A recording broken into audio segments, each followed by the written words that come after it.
All right, we're ready for the final soft talk of this particular segment before the break. So we've got one more remote presentation for you guys.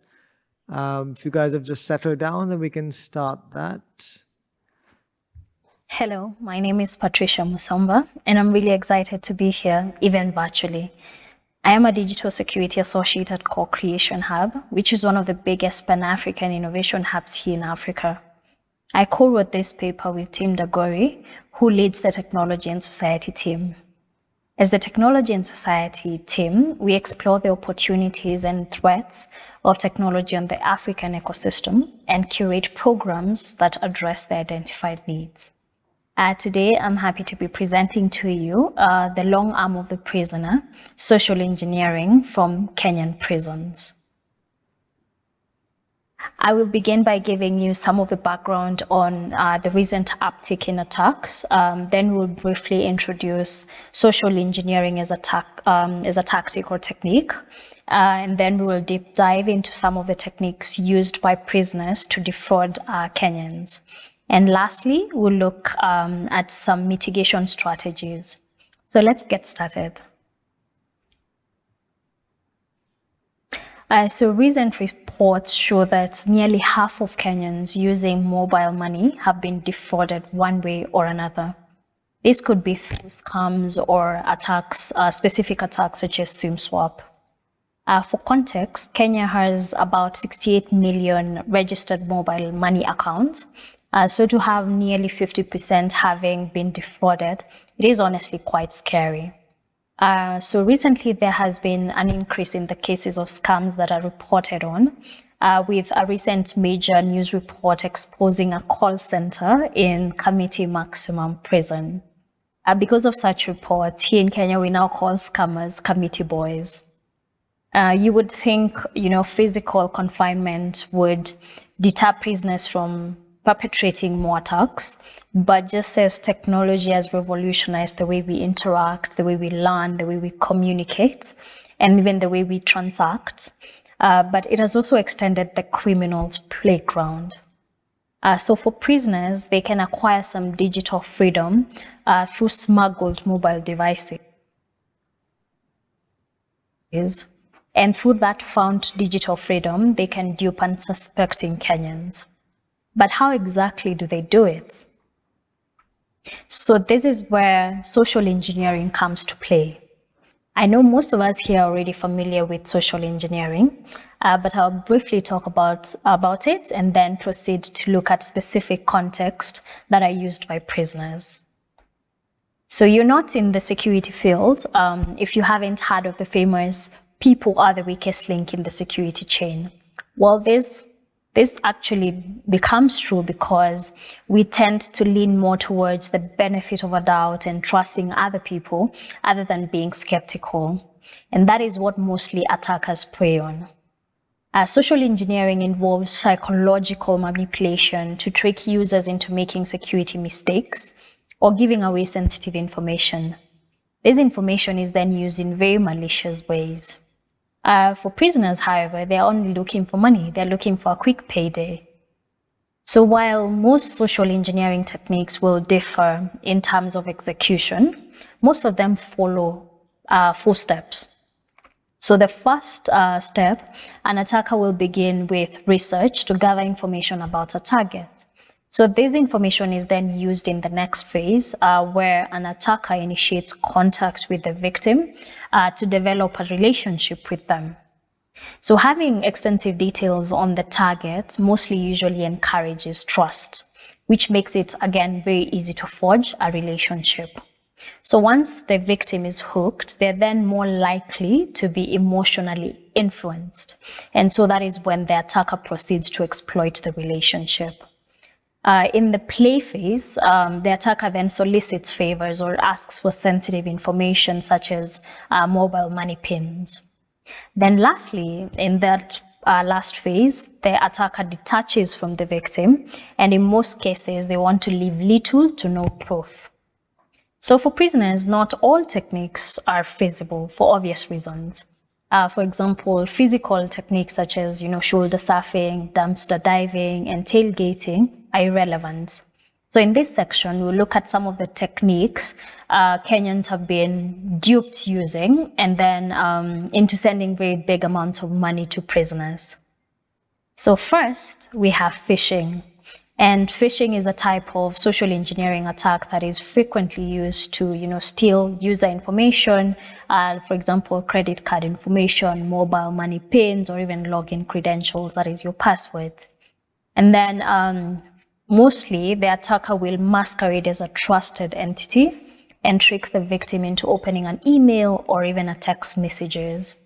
But phishing can also happen through calls, and in this case, it will be known as vishing. So vishing is a contracted form, so that is voice phishing, so it becomes vishing. But mostly prisoners will rely on text messages and calls, where they send messages or make calls to random numbers, just hoping to catch their next victim. So according to news reports, there are specific feature phones that prisoners use for this particular technique.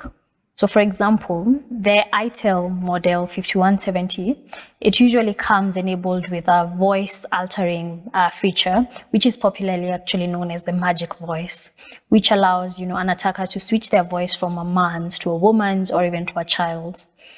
So these inbuilt voices, most of the times they're usually foreign, so it could be American or European.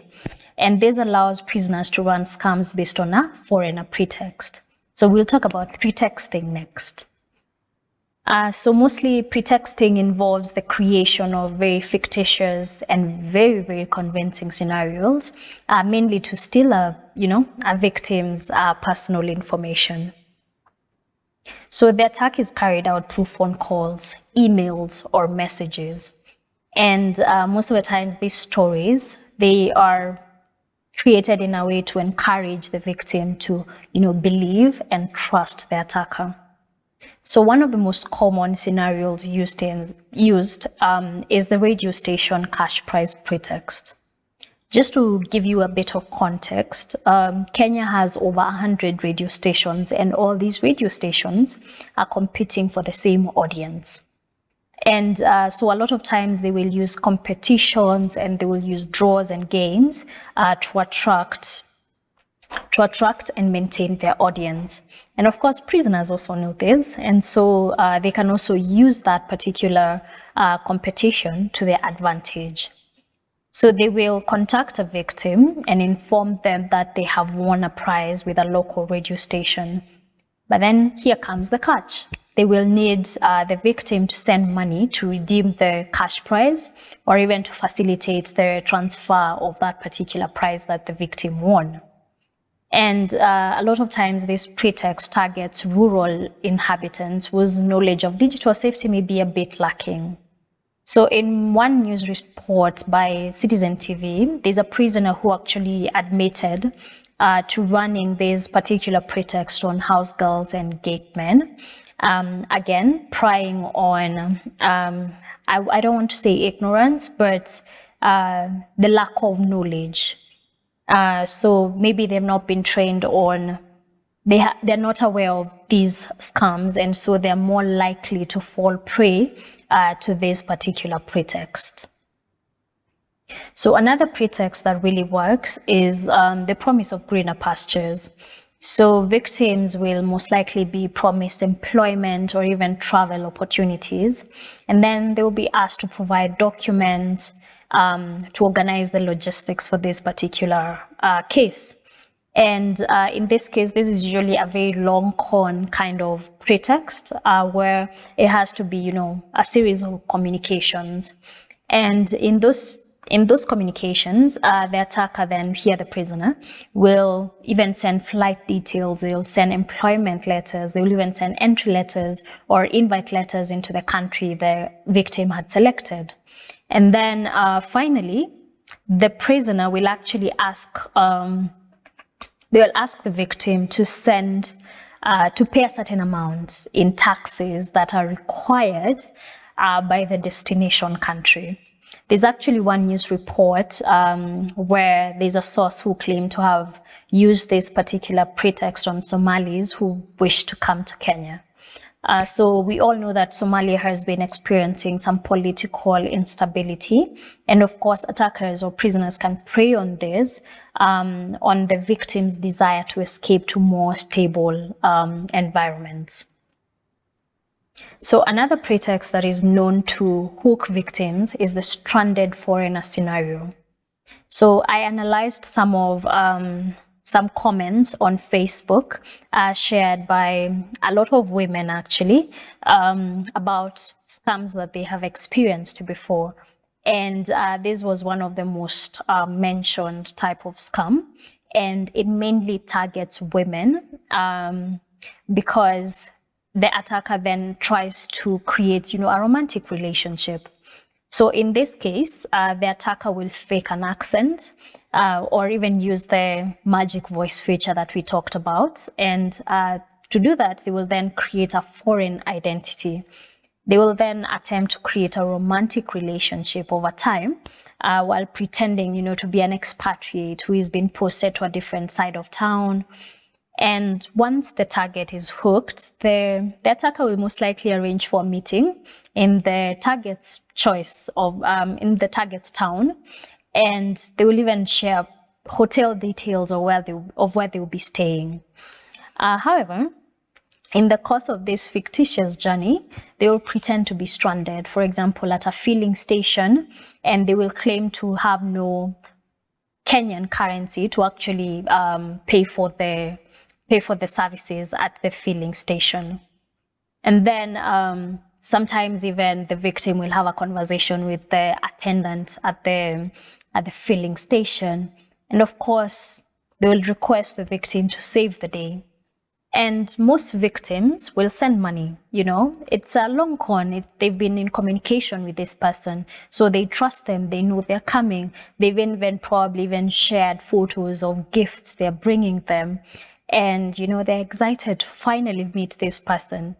And so most of these victims will send money and be the heroes of the day, then only to be ghosted after the transaction has been completed. You call that number and you're told, nope, this number is no longer in service, but you've already sent money to this person. You're expecting them to be coming. Maybe you're even ready for this date that you're having with this person.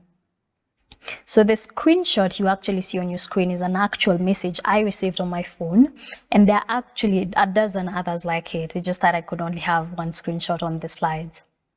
And so that is one of the pretexts that actually really works, and mainly on women. And then lastly, as all social engineers know, basing phishing pretext on current events almost always pays off.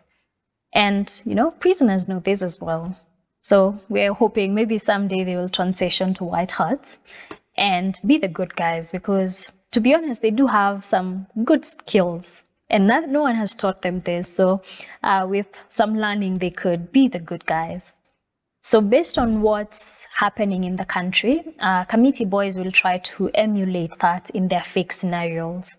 On the right of the screen is a message I received during the onset of Corona, and it translates to, "Hi mom, the school was closed today morning because of coronavirus. Please send bus fare to teacher David.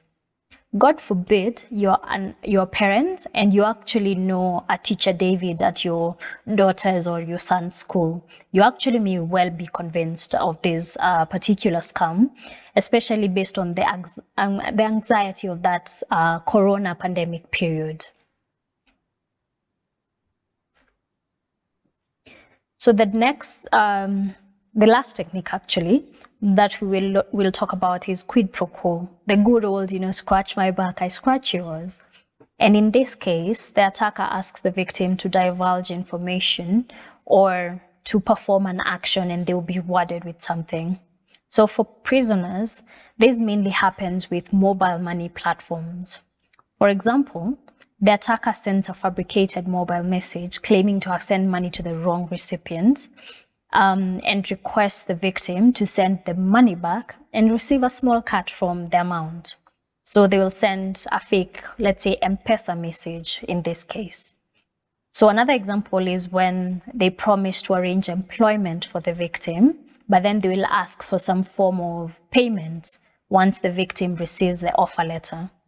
So this is actually something that happened to Dr. Selina Ambe, who lost about 800,000 Kenya shillings, which is roughly about 7,000 US dollars in 2020.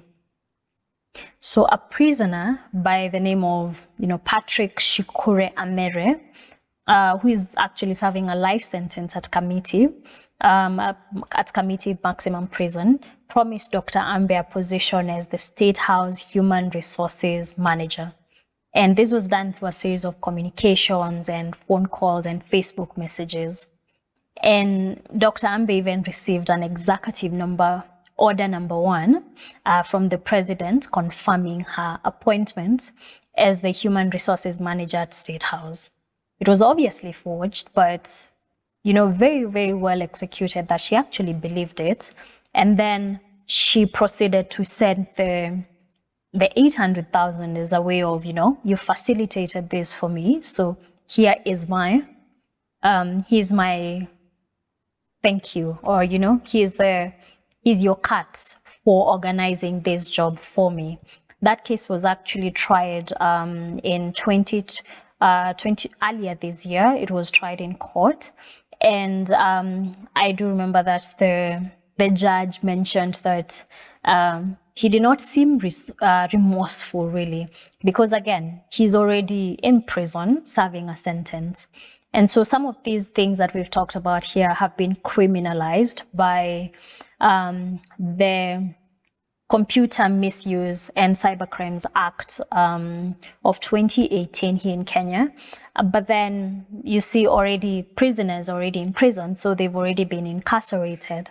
And so for them, those hefty fines or the fines and the prison terms that accompany some of these offenses really do not deter them from perpetrating some of these attacks. So what can really be done to reduce this growing menace? So for me, I am a security trainer, and of course, I would like to reiterate just how important training is. But not just any training that is very localized.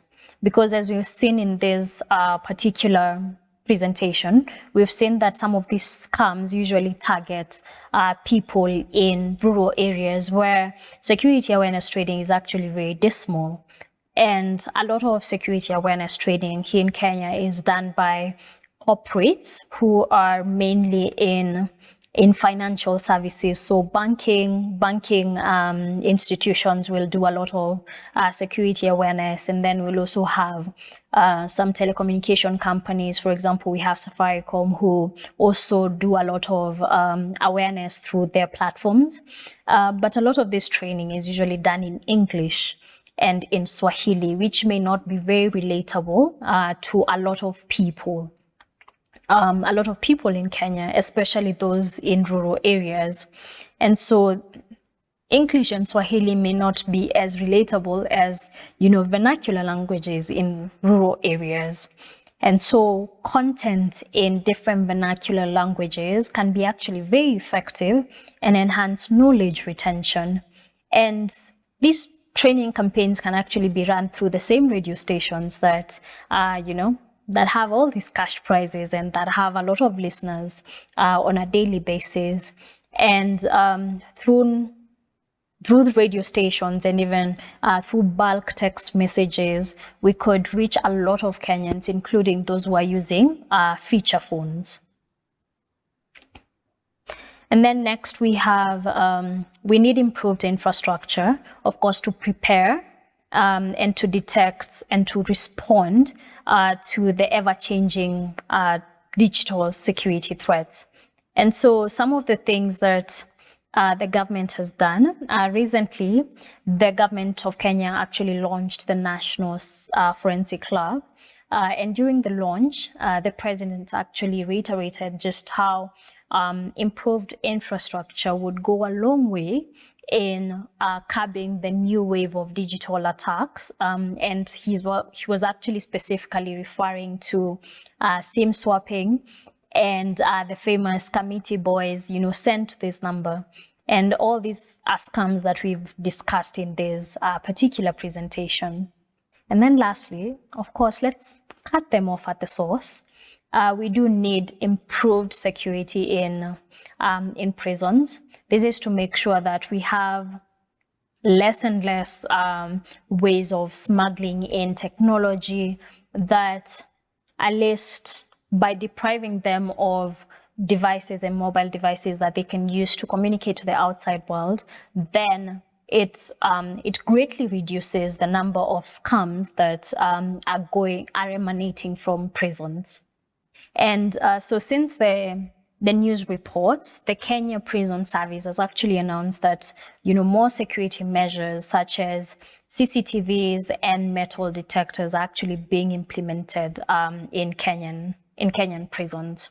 And so that actually also shows the need for reporting, the need for sharing our experiences when we, fall prey to these attacks, when we fall prey to these scams, because again, when we share as common wananchi or citizens, that is the Swahili word for citizen in Kenya, and when we do share, then it warrants attention onto these emerging threats, and it's with such attention, then more measures can be implemented, more policies can be implemented as well. So by sharing, by reporting, by encouraging people to speak about these scams, then it enables us to push the conversation forward.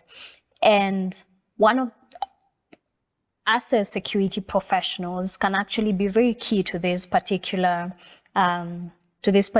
quest to reduce mobile money and digital scams, because for us, what may be very common knowledge and familiar may not be so to a lot of other people. And so it's also our duty as security professionals to put ourselves out there and to actually speak more about these attacks and about things that can be done. It's our mandate to actually share and to teach others about the knowledge that we do have.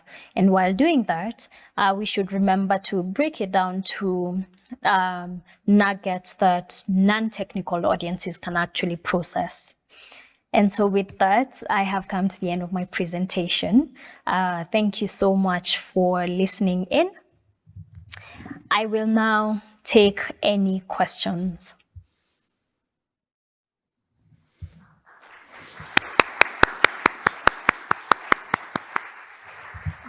Thank you, Patricia, and thank you for joining us live for the Q&A session, a very intriguing talk. Have you got any questions from the audience? Thanks very much for a really good talk. So rather than using CCTV and trying to catch the criminals who are in prisons and using banned devices, is it not an option to have some form of Faraday cage around the prison itself so that any signals to such devices just wouldn't work?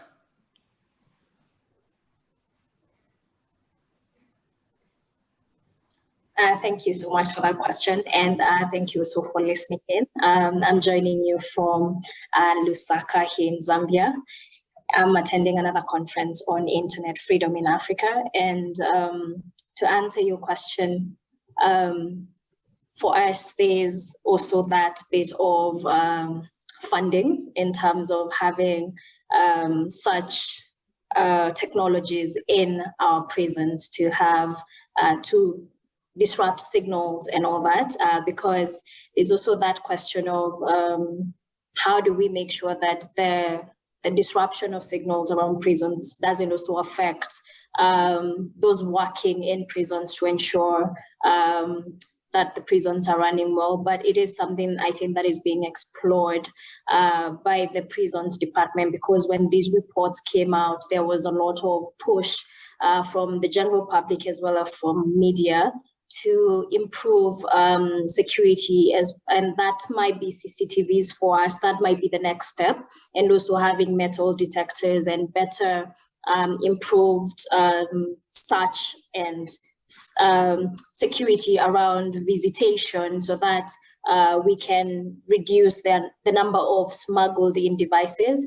But that is a really, really good suggestion, and it is something that they mentioned during some of the briefings that were held after the news reports in April, that they will be exploring more ways of making sure that prisoners do not have access to the internet, but they still have access to entertainment, but not access to the internet, where they can actually be on Facebook and on Twitter, and they can be in communication with the outside world.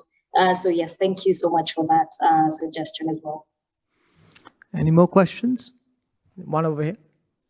Or Fabio first. Hi, for your presentation, very interesting. I want to ask you about SIM swap attacks you said in your presentation. I want to know if you had a problem in Africa, especially in Kenya. I was covering this topic in the past, and we saw some group of criminals using malware to infect the network of telecom operators, aiming to do a remote access to perform the SIM swap. If this is the case in your country, or if they are using only social engineering or fake documents to perform the SIM swap. It's a very prevalent attack in Kenya, especially, and we have actually gotten reports of telecom employees who work in the telecommunications industry actually being in cahoots with some of these criminals as well to perpetrate those attacks. So there is social engineering as well, but there's also that insider threat aspect of having operators also being in cahoots with criminals to perpetrate SIM swap. And it is something that there was a lot of campaigns against SIM swap, so that people were aware that this is something that happens, so that if you see your network completely just go off all of a sudden, that you can report very quickly, and to make sure that you do not maybe lose money through mobile money, which is something that we use a lot here in Kenya.